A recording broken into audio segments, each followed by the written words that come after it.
చెప్పండి. ఈ హైడ్రాకి అసలు చట్టబద్ధత లేదు. ఈ ఎన్కన్వెన్షన్ పైన స్టే ఉన్నప్పటికీ కూడా హైకోర్టు స్టే ఇచ్చినప్పుడు కూడా దాంట్లో కూల్చివేతలు జరిగాయి. ఇప్పుడు కూడా మళ్ళీ స్టే వచ్చింది. జస్ట్ ఒక 5 minutes ఇదే స్టే ఉంది. సో నేను గౌరవ న్యాయమూర్తులకు చేసేటువంటి అప్పీల్ ఏంటంటే, ఇదే ఆంధ్రప్రదేశ్ హైకోర్టు ఎన్ కన్వెన్షన్ని సర్వే చేసి చెరువులు ఏమైనా ఎంకరేజ్మెంట్ ఉంటే కొట్టేయమని చెప్పింది.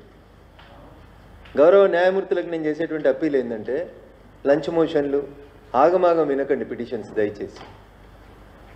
గతంలో హైకోర్టు ఏం జడ్జిమెంట్ ఇచ్చింది, సుప్రీంకోర్టు చెరువులు కుంటల విషయం లోపల ఏం జడ్జిమెంట్ ఇచ్చింది ఒకసారి చూడండి. మీరే సర్వే చేయమంటారు, మీరే కూలగొట్టమంటారు. 2010లో మీరే ఆర్డర్ ఇస్తారు, 2024లో మళ్ళీ మీరు స్టే ఎందుకు ఇస్తారు? What is this? ఎందుకు జనాన్ని కన్ఫ్యూజ్ చేయాలనుకుంటున్నారు? ఏమవుతుంది ఒక బంగ్లా కూలిపోతే?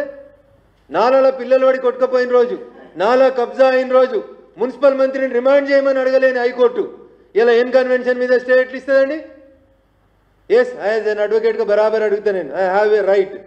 ఏం తొందర వచ్చింది ఎన్ కన్వెన్షన్ కూలిపోతే? ఒక ఫంక్షన్ ₹1 కోటి తీసుకుంది ఎన్ కన్వెన్షన్. 10 ఏళ్ల నుంచి ఎన్ కన్వెన్షన్ వసూలు చేసిన ప్రతి రూపాయిని ముక్కు వెండి వసూలు చేయాలి, కోర్టు దానికి డైరెక్షన్స్ ఇవ్వాలి. ఏం చెప్పింది సుప్రీంకోర్టు? FTL బఫర్ జోన్, దాని తర్వాత 33 ఫీట్ల దాకా ఏ కన్స్ట్రక్షన్ ఉన్నా కూలగొట్టమని చెప్పింది. అరే 3.5 ఎకరాలు మార్కింగ్ ఇచ్చింది కదా టీఆర్ఎస్ ప్రభుత్వం ఎన్ కన్వెన్షన్ కబ్జా చేసిందని. ఇంకా మళ్ళీ హైకోర్టు స్టే ఇచ్చుడు ఏంటండి? స్టే అయింది నాకు తెలియదు.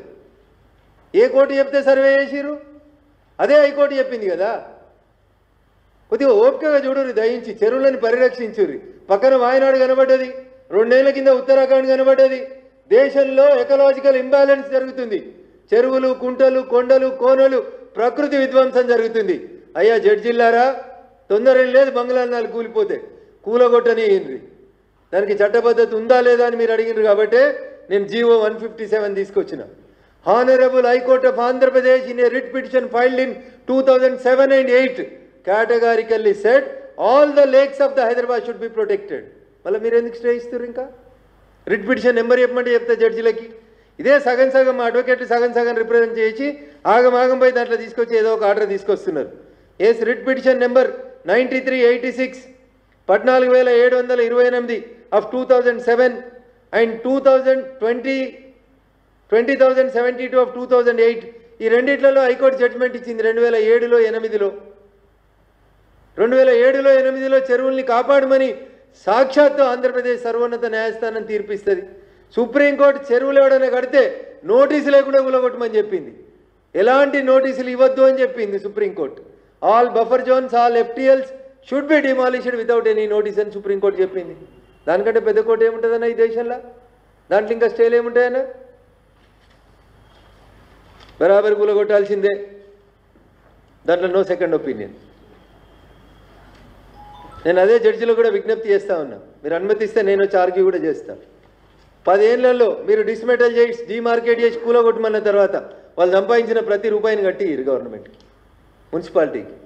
ఆ డబ్బుని నాలాలలో వాడి కొట్టుకపోయిన కుటుంబాలకి, వాగొత్తే ఏడ వానొస్తుందో ఎటు కొట్టుకపోతున్నామో తెలియకుండా చెరువులలో పడి చచ్చిపోయిన వాళ్ళ కుటుంబాలకి కంపెన్సేషన్ ఇయ్యండి. కళ్ళకు బట్ట కట్టుకోవద్దు దయించి. కళ్ళకు ఉన్నటువంటి బట్టను తీసి భాగ్యనగర వాసుల్ని కాపాడేందుకు కోర్టు కూడా సన్నద్ధం కావాలని చెప్పి ఈ సందర్భంగా అప్పీల్ చేస్తాం. ఏం కాదన్న రాయండి, నథింగ్ ఈజ్ వార్. దీంట్లో ఏం కోర్టులకేం మనం దూషిస్తలేం, జడ్జిలను ఏం దూషిస్తలేం. తెలియాల్సిందే, 4 గోడల మధ్యలో కూర్చొని చేయడంగా తెలియాల్సిందే ఖచ్చితంగా. ఎన్ కన్వెన్షన్ మీద గతంలో హైకోర్టు ఇచ్చిన జడ్జిమెంట్లు ఏమున్నాయి తీసుకొని చూడురు మీరే. మీ దగ్గర ఉన్న మీ రిజిస్ట్రార్లను అడుగుండ్రి, what are the earlier judgements on N convention.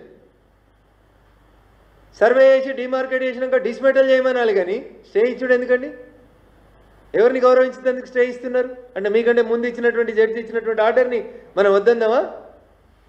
So this is not fair on the part of the. చలో, థ్యాంక్ యూ అన్న. ఆల్రెడీ మొత్తం కూలిపోయింది, ఎత్తేసేటప్పుడు ఆపేస్తే ఏమొస్తుంది?